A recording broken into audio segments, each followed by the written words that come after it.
Vítám vás u pokračování svého vlogu. Teď jsem se vrátil zpátky do Mexika. Momentálně se nacházím v Národním parku Popocatépetl, který je za mnou, a druhý sopky, něco jako Esučan, moc to neumím nazvat, tak to je přede mnou. A celkově tento národní park poskytuje vodu pro 13 milionů lidí.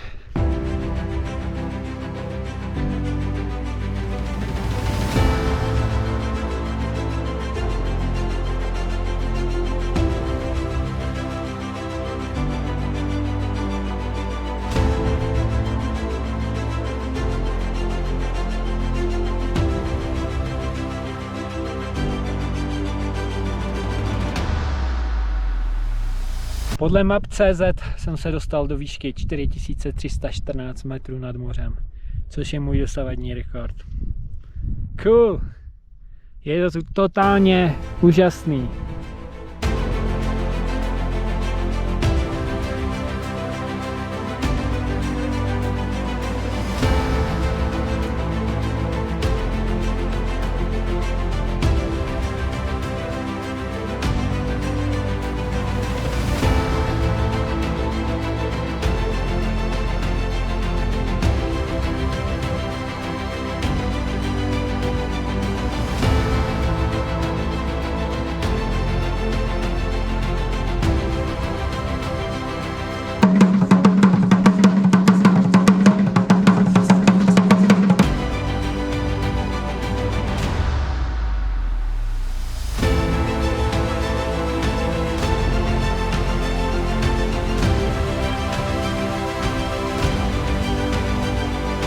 Právě teď tady bylo vydáno varování před zemětřesením, takže všichni tady z Hiltonu stojí zaměstnanci před barákem a všichni čekáme, co se bude dít dál.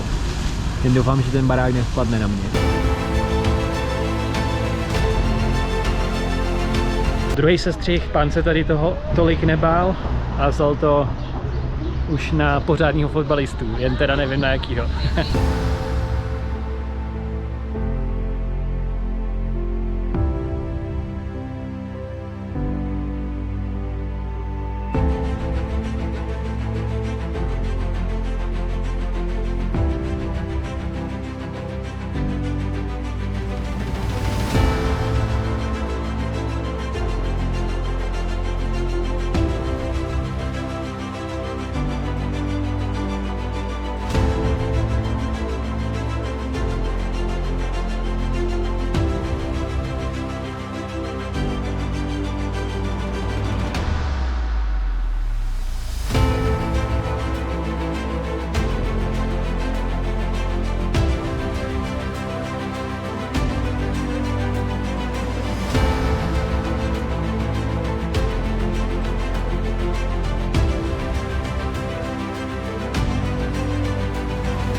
Nemám rád noční lítání. A proč jsem si kupoval noční let? A já jsem si popravdě kupoval let na 7:15, jenomže Volaris je tak hodnej, že mi sám zdarma, bez upozornění, změnil let na 5. hodinu ráno.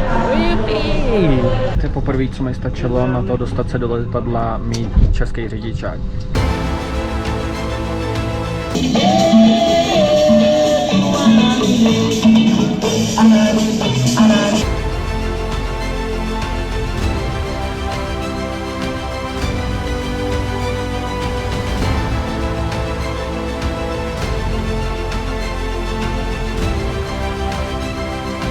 Tak jsem si tady proprděl plavky.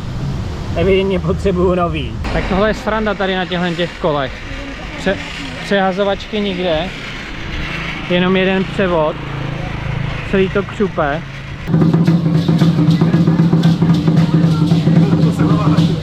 Pro změnu tacos a burrito.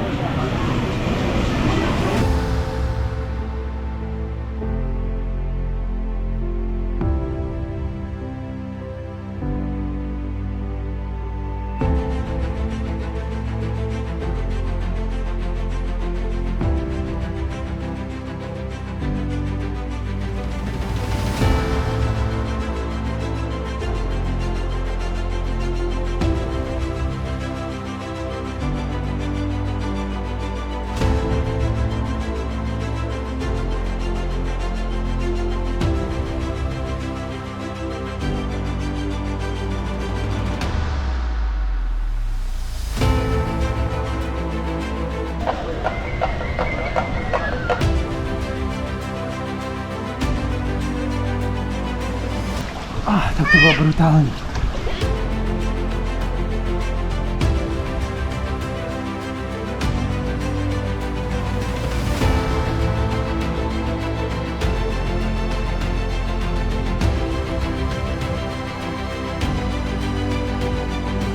Tak jsem tady vrátil z Kůtříka. Tak mi pán říkal, že tady to je moc velký pro nás, tak naštěstí nám tady přijelo menší.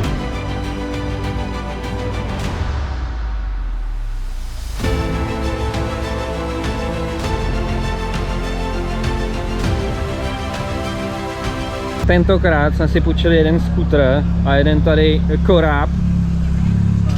Funglovka. Vůbec to vevnitř není zrezlý.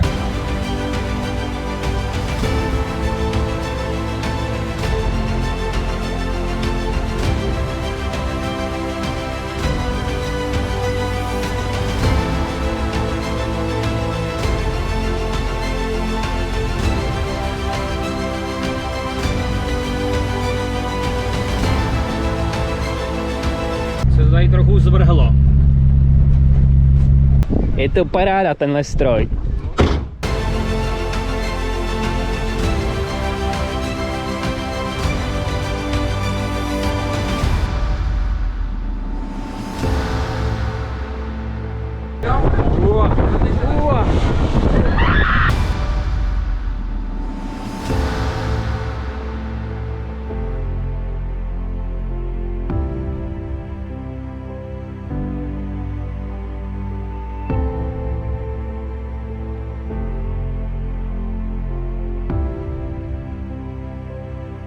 Poslední večeře.